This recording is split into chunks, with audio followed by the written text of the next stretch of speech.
Welcome to LionHeart Talks, a series of podcasts from LionHeart. Welcome to LionHeart Talks. This is our third series, and today we'll be talking about growth mindset with one of our trainers, Rob.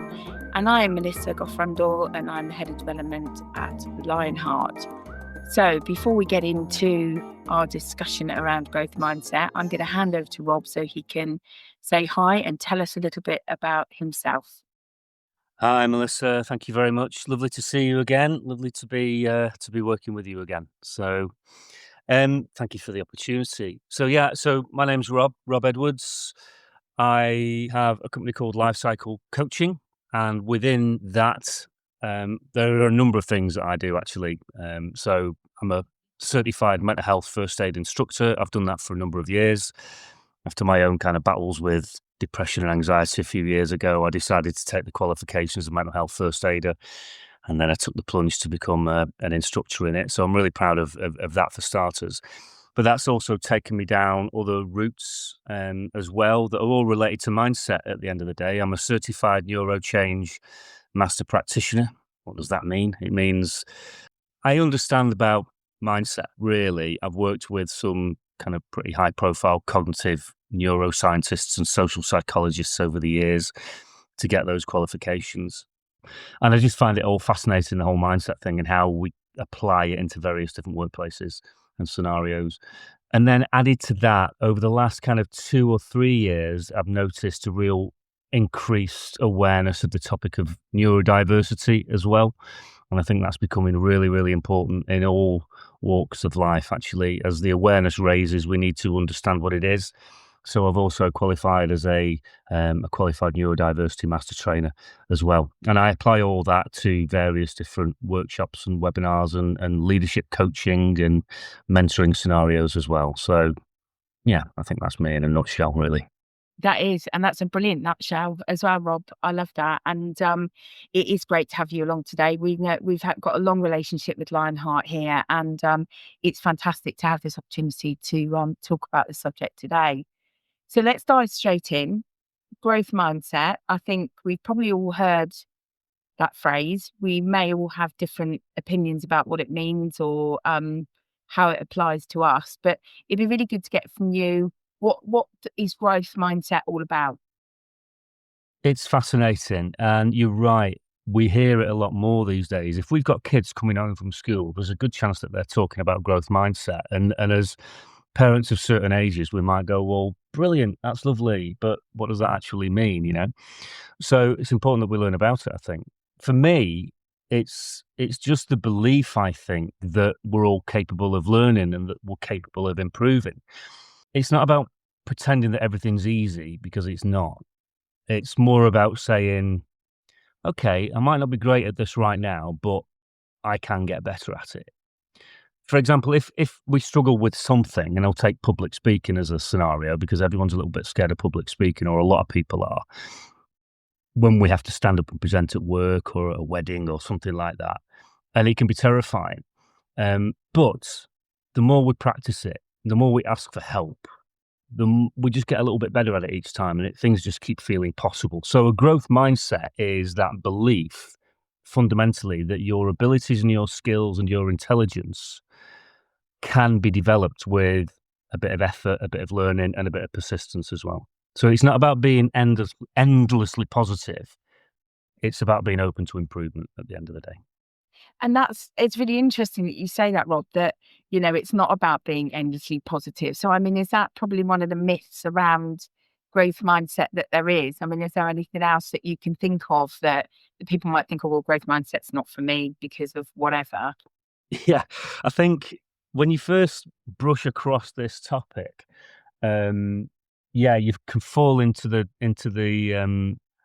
belief of thinking, well, I've got to be endlessly positive about everything then. And I think a lot of the positive psychology materials from around the 80s and the 90s were all about being endlessly positive and manifestations of positivity and all that sort of stuff. And there's a certain degree of credibility to that.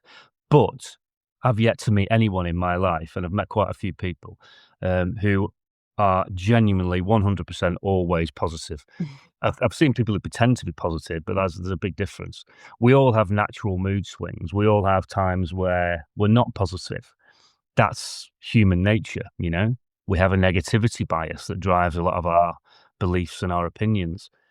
But, and it's a big but, yeah, it's acknowledging when we don't have that positivity, but also acknowledging that we can actually turn it around. You know, we can choose how we respond in certain situations.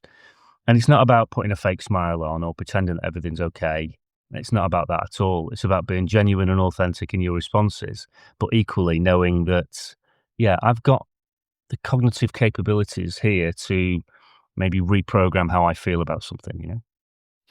And do you think that anyone can get into growth mindset, or do you think that there's only certain people that can do it? I think anyone can. It's like a muscle. It's a habit, and it's something that you can develop. Yeah, because if you go on the opposite of that and think, well, some of us don't have a growth mindset, some of us are fixed in our mindset. That kind of dissolves the whole concept of growth mindset, doesn't it? So people might have the thought that, well, I can't do that, I can't learn that, or I can't develop down that route. But that opens up the conversation around a fixed mindset. So, yeah, to answer the question, we all have the capability. Yeah. Sometimes it comes from that awareness of that capability, really. And that's really good, isn't it? That you've got growth mindset, but there is that fixed mindset. And it might be good if you got a practical example of what a fixed mindset might look like. Yeah, well, I'll define it first. A fixed mindset is basically that voice that says, this is who I am, and I'm either naturally good at it or I'm not. And it can make us avoid those challenges because we don't want to look like we're failing. So it assumes that our talents and our intelligence are static and that you either have a skill or that you don't have it. So people with a fixed mindset will often avoid those challenges and they will fear failure because it feels like a reflection of who they are. So I'm not particularly mathematical. I have a bit of a fixed mindset in terms of numerical capabilities, right? I don't have dyscalculia, which is a neurodiverse condition, similar to kind of dyslexia, but with numbers, if you like. I just know I'm not really good at maths. I hated it at school. I didn't like it. I had to really work hard to understand it. So even though I understand all about growth mindset, my representation of a fixed mindset, because we do have both, and it's possible to have a growth mindset in one area and a fixed mindset in another. I'm still a little bit fixed in my mathematical capabilities, and I run away from any complex mathematical problems. Put a spreadsheet in front of me, and I'm the least effective person in the room. I know that if I applied myself, I could learn some of the techniques and methodologies to make it easier for me. But my fixed mindset gets in the way with all that. I just don't like numbers, Melissa. I don't like numbers. You're not alone on that, Rob, I must admit. But saying that, you said that if you wanted to change, if you wanted to be in a position where a spreadsheet didn't look particularly daunting when you opened it, do you think it's possible to actually shift from that fixed mindset of I can't do that, I can't do the numbers, but I actually want to start to explore that and see how I can really think about it in a different light and perhaps even hopefully become friends with it and understand it? I imagine is that quite a gradual process to start shifting that from a fixed to a growth mindset? Yeah, you've hit the nail on the head. It's a gradual process. So yes, it's entirely possible, and a lot of it comes down to why and purpose and will. You know, if I had to, I would. If I uncovered a reason that I wanted to, I would. And sometimes it's about uncovering that reason. Do you know what I mean? So a growth mindset sounds a little bit more like I can learn this, I can improve it. It doesn't mean that you magically automatically become brilliant at everything. You don't. It just means that you stay open to learning instead of shutting stuff down. So it sees our abilities as flexible, and what is a challenge can become an opportunity to learn. What has been a previous failure can become useful data for our own kind of growth, really. So the key difference is that one mindset will shut things down and the other one will open things up a little bit. And yeah, you're right, it's little and often. Don't set yourself, the big, huge goal that can be quite overwhelming and quite intimidating. You just kind of break it down into little bits. And then after a period of time, the little things done often tend to have a far more beneficial accumulative effect than the big gestures never done, And it sounds like it's more about consistency, breaking it down little and often. Yeah. Because do you think that people kind of see it as this, well, I don't like this, and to get into a place where I do like it or I can understand it is actually just too big. It just seems like a massive task, and I don't know that I can ever achieve that. Yeah, it's like we can overwhelm ourselves with the goals that we set ourselves if we're not careful. But even a big goal, you can break down into tiny little steps. I'll bring in a metaphorical example from my own life again. So I'm a 2 times Ironman finisher. So I've done 2 Ironman triathlon in my time, which is a 2.5-mile swim. It's a 112-mile bike ride and a marathon, all one straight after the other. And you tell people that, and they go, "Well, that's a bit crazy." And but again, it comes back to purpose, and it comes back to why you want to do these things. But then the point I'm making is it comes back to how you break that down. You don't go out on day one and ride your bike for 7 hours or swim around the lake 17 times. It's unachievable on day one. Like you're not going to go and sit an A-level maths paper if you've got, kind of numerical barriers. You just break it down. So the first step I did in order to become an Ironman was to buy some elastic laces for my running shoes. That was literally the first step that I took. Buy some elastic laces for my running shoes, because with my normal laces, whenever I was running, they'd come undone and you got to stop, crouch down, tie your laces, and it's a pain. So buy some elastic ones. And then I thought, well, I've got them, I might as well use them. But you've started the momentum that way. That's absolutely brilliant. Well, big up to you. I didn't know you'd done that, Rob, and I think that's an amazing achievement. So well done you, I have to say. To be fair, it was a few years ago now, but You didn't have to say that. You didn't say it. But no, I think the fact that you've done it is an amazing achievement. So we're kind of looking at the positives around growth mindset. So having a growth mindset, how does that affect things like your stress levels or your mental health?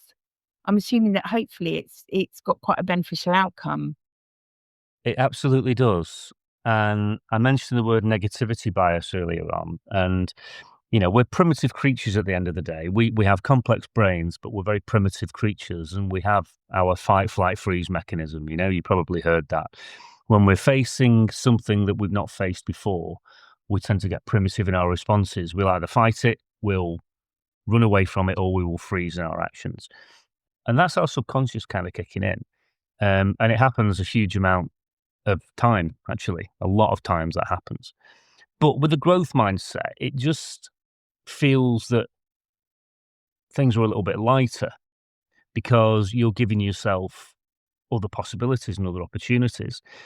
We often look at life through a bit of a dark lens and think, well, and we fall into superlatives. Everything's this, it's all a bit that. But they're extreme statements, really. Everything isn't always everything, and all isn't always all. But when we look at it through a different mindset, we can see opportunity as opposed to risk and as opposed to a lack of opportunity, So you just become a bit more resilient because challenges don't feel like brick walls. They feel like something that you can work through. You become more curious because you're more interested in stuff. You're more willing to learn stuff and try new things. You can bounce back quicker when things don't go right because things go wrong all the time.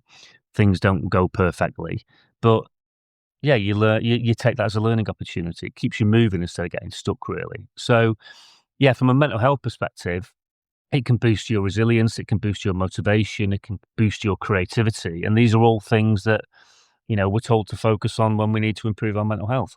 Yeah, So, that's yeah, that is a really good point, actually. And I think thinking about it, growth mindset, I think is going to benefit people's creativity and innovation as well. I think you're going to experience trying new things that perhaps you hadn't done before, just putting yourself a little bit out of your comfort zone, but yeah, then seeing, like you say, seeing the benefits there on your stress levels and your mental health as well, which is fantastic. Yeah. A word came up, Rob, in my research before we spoke, and that is neuroplasticity. Mhm. And I'm hoping that you can explain that one to me, because I'm not sure that I have a complete grip on it. So I will hand over to you to explain it a bit more. Brilliant. I love the link between kind of mindset, growth mindset, and neuroplasticity, because it basically ties it all together. It's a science that backs it all up at the end of the day. So growth mindset is a theory, it's a phrase. Neuroplasticity is the evidential proof that from science that backs it all up. And to put it simply, it's basically the brain's ability to change and to rewire what we do and what we learn. So when we practice something new, or when we push through a challenge, our brain is literally creating new neural pathways within its structure. So it's not just a motivational phrase. Our brains are actually designed and built to grow. So neuroplasticity is the brain's ability to change and to rewire based upon our experiences and our habits. It's the biological proof, if you like, that a growth mindset is possible, you know? So, yeah, we have synapses in our brain. Different parts of the brains are connected in different ways. And if you do something new, or you do something for the first time, you literally create a new connection in that part of your brain. Now, the more you use it, the more efficient it becomes, and it gets coated in myelin. It's a protein substance. And you probably heard the phrase, use it or lose it, right? If you keep doing something persistently, you will develop those connections. If you stop doing it, those connections fade away. So I'll give you a physical metaphor as well, right?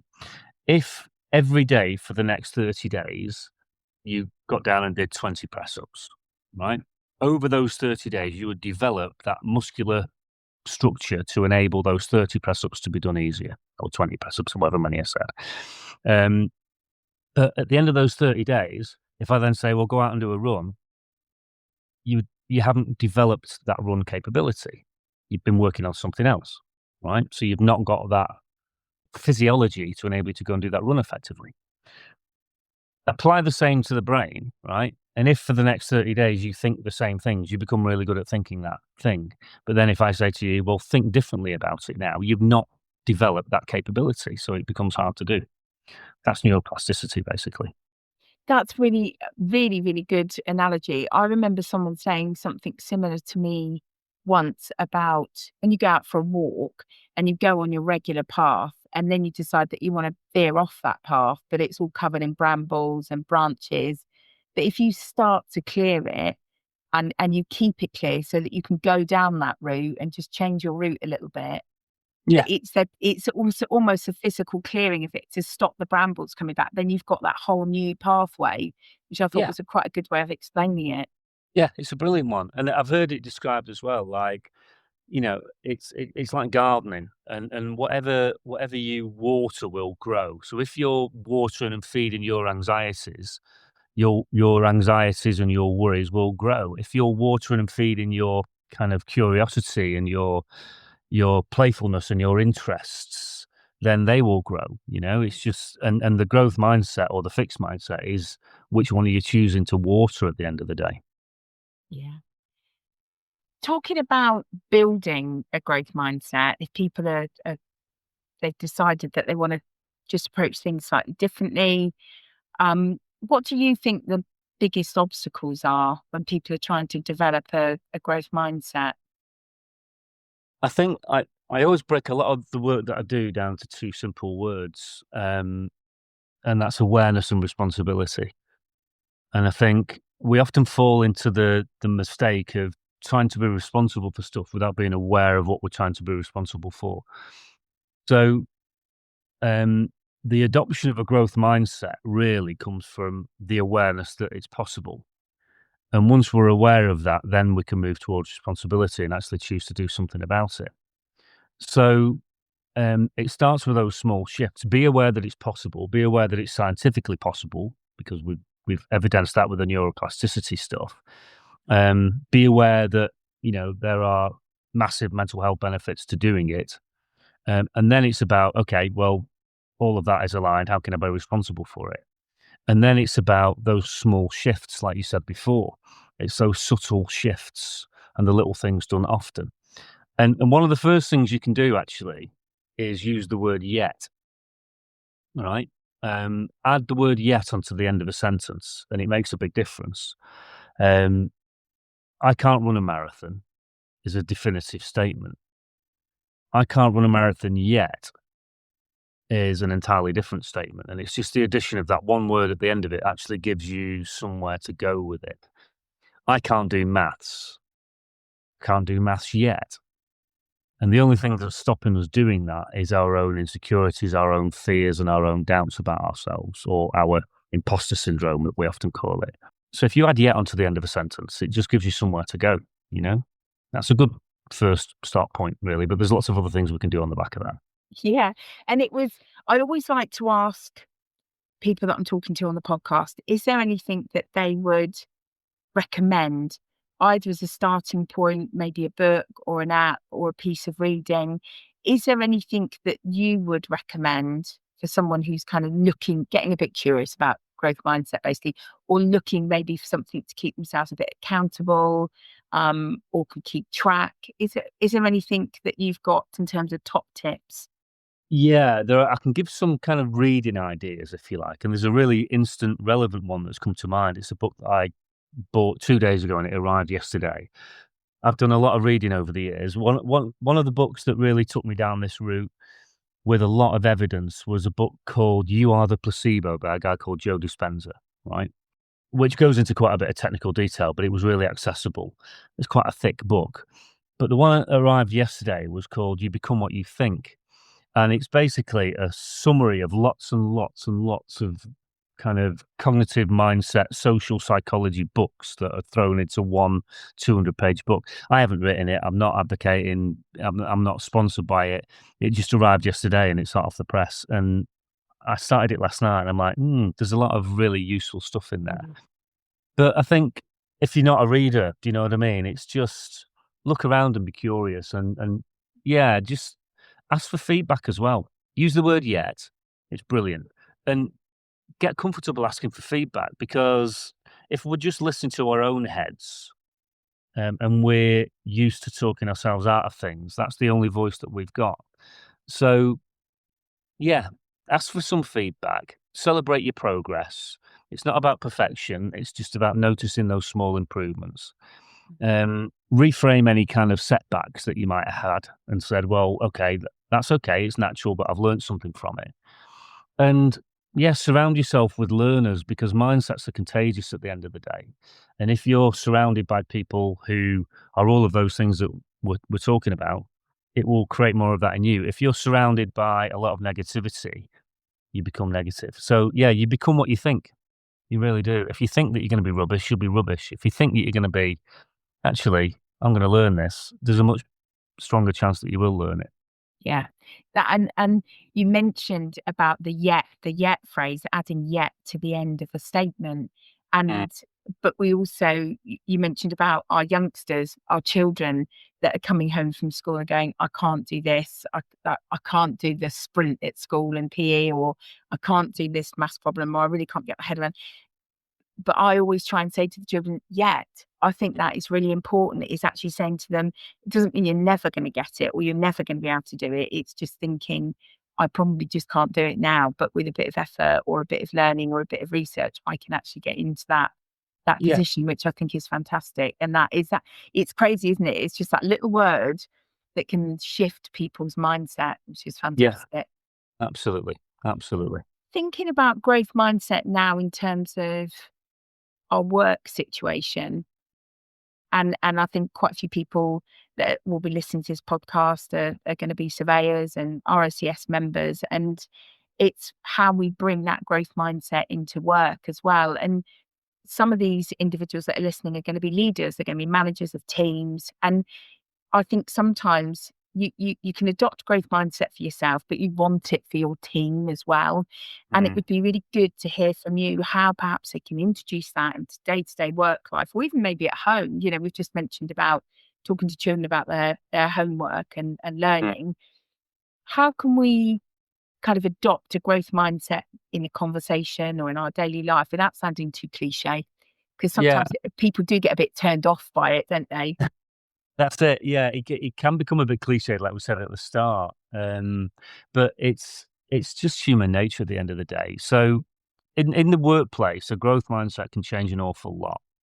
It can make teams more creative because people feel safe sharing ideas. So there's a lot of psychological safety that comes into play here.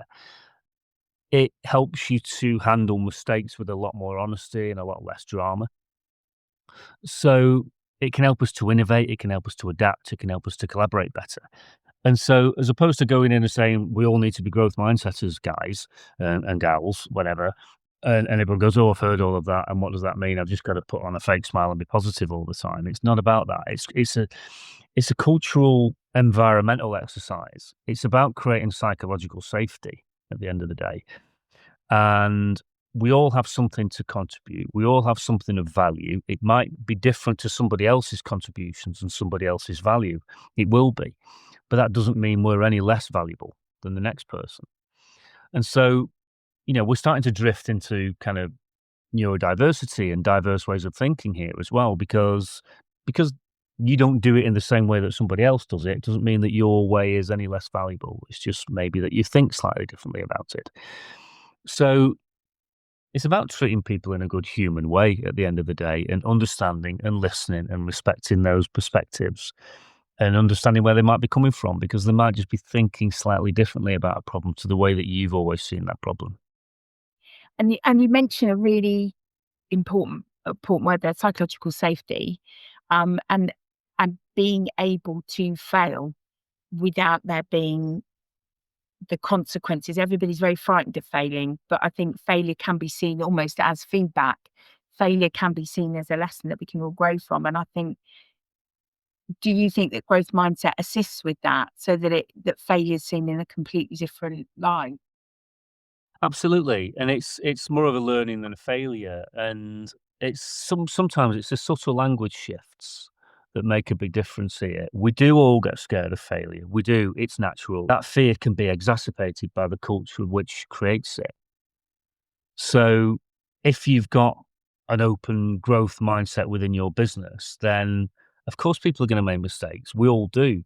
I've made that many. I've forgotten most of them, but they don't hold me back, because you just go, okay, well, yeah, that was a learning exercise and I won't do it again, or I'll do it better next time, or I will avoid that situation. Do you know what I mean? And so it's about acknowledging that those fears are there and not fueling them. It's what are you going to water again? If you're going to water the fears and fuel the fears, they will grow within your team. If you kind of water the respect and the openness and the curiosity and the challenge, that will grow within your team. So it's an environmental exercise. It's a culture creation exercise at the end of the day.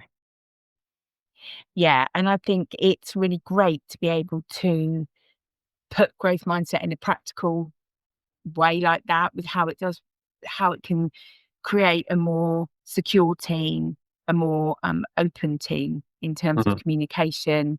And I think in terms of how we communicate, like you say, it's the language we use, isn't it, around when things don't go how we expected or how we planned, and how we support that and make it a learning experience as well, and literally grow from it, which I think is fantastic. Yeah. It would be really good to talk about how growth mindset can help us shift in terms of perhaps a career. So a person is thinking about a promotion, or maybe moving to a different setting, a different job. How can we kind of use growth mindset to support that? Because that's quite a big move in most people's eyes, and that fixed mindset might say, well, I can't do that. I'm just not good enough, or I really couldn't do that. How can we adopt a growth mindset to help us move or transition into a new setting?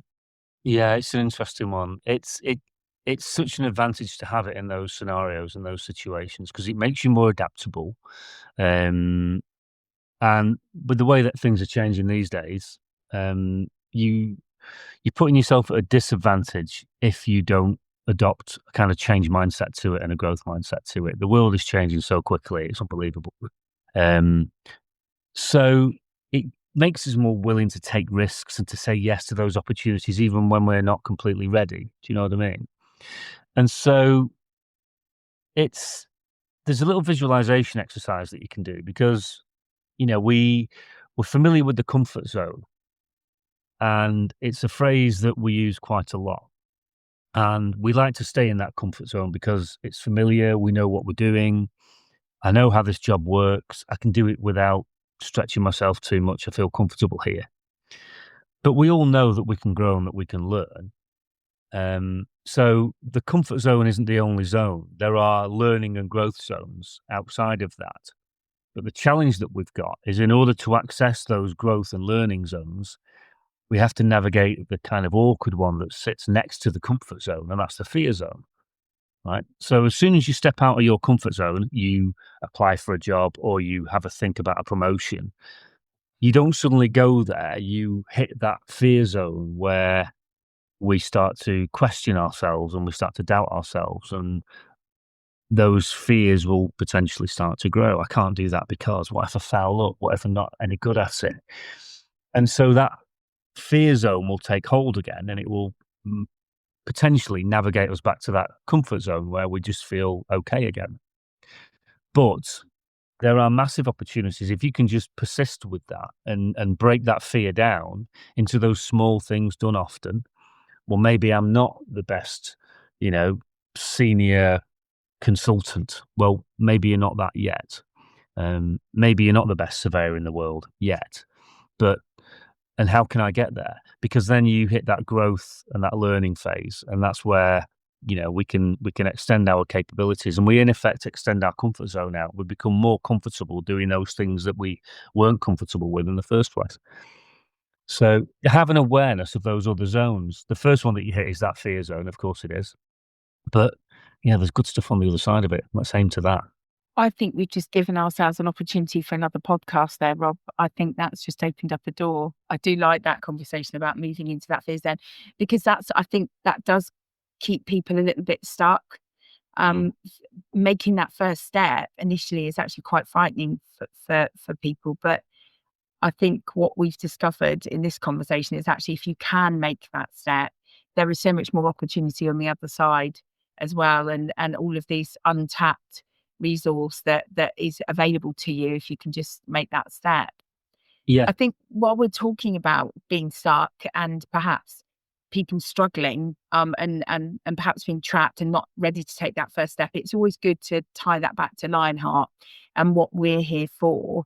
The support services team are always ready and willing at the end of the phone to talk to individuals who really don't feel in a position to take that next step, or are worrying about perhaps a promotion or the team dynamics where they are at work, or even with a family situation, and really struggling with that. So please remember that whilst this has been a very positive conversation and we're looking forward about how we can expand our horizons, there are those individuals that can't do that necessarily at the moment. And please do think of getting in touch with LionHeart, because we're always here to help you unpack that and talk about the next steps if necessary. So please do that. Can I add a little bit to that as well? Of course you can. Because I think what you said is so valid, and I know the service you provide and the quality of the service that you provide.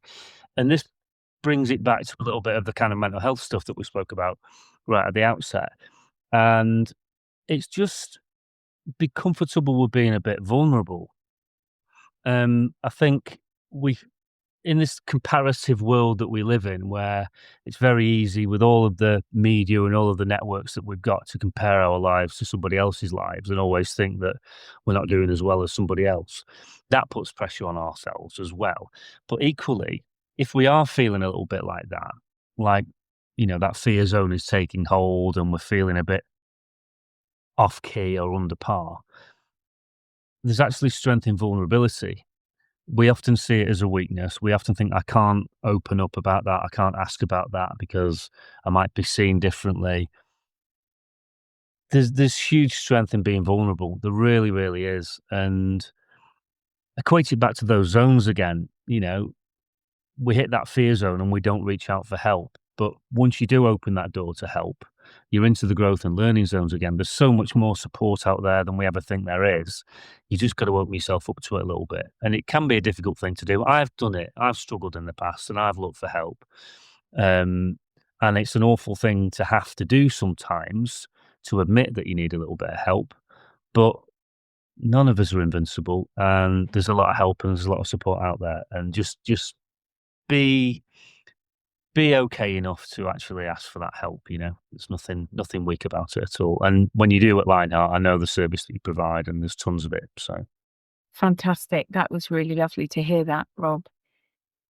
Is there anything in conclusion, because we've talked around this one quite a bit, is there anything in terms of a takeaway that you would like to give the listeners? that's a great one. Little things done often make a big difference, right? So if there's little things that have resonated in what we've discussed today, don't just stick it in a top drawer and forget about it. Maybe give it another listen again, come back, leave it a week, think about it, reflect on it, listen to it again, because you might just pick something else out next time. Because the first pass, you'll pick the things that resonate now, but become more comfortable with it, give it another pass, and you might hear something next time. So the benefits of it are massive. It makes you more adaptable. It makes you more open to change. It makes you less fearful, or has the potential to break down that fear. That's probably more accurate. And yeah, it just makes you a little bit more curious about life, and you can take things on that you didn't think you could take on. And that's where we're only here once, Melissa, aren't we? You might as well wring as much out of this crazy life that we possibly can. Yeah. And if you're stopping yourself doing it, then yeah, maybe tell yourself a different story. So yeah, reflect on it, come back, listen again, develop your knowledge and your understanding of it, develop your comfort around it, and yeah, give it a go. And if you're not ready, you might not be ready yet, but you might be at some point in the future. You never know. This isn't the dress rehearsal. Exactly. It has been an enormous pleasure to talk to you today, Rob. I think this has been a fascinating subject, and I hope that it has planted quite a few seeds of thought in our listeners, and hopefully, as I say, they'll come back and listen to it again, and that they will take away quite a bit from that, and hopefully we'll see some shifts in mindsets for some of our listeners too. I would just want to say in conclusion, this is Series 3 of the LionHeart Talks podcast. Rob, it's been a real pleasure, and I hope that we get to speak again soon. Thank you so much. Thanks for the opportunity. I've thoroughly enjoyed it, and professionally produced as always with anything that LionHeart do. And yeah, thanks so much. Thanks everyone, and we'll see you again really soon. Take care and get out there and have some fun and learn some stuff. Why not? Thanks, Rob. Thank you. Thanks so much for joining us on LionHeart Talks, and we hope you've enjoyed the episode. Subscribe now on your favorite podcast platform to hear from us again, and don't forget you can find out more about how we're helping surveyors and their families on our website, lionheart.org.uk.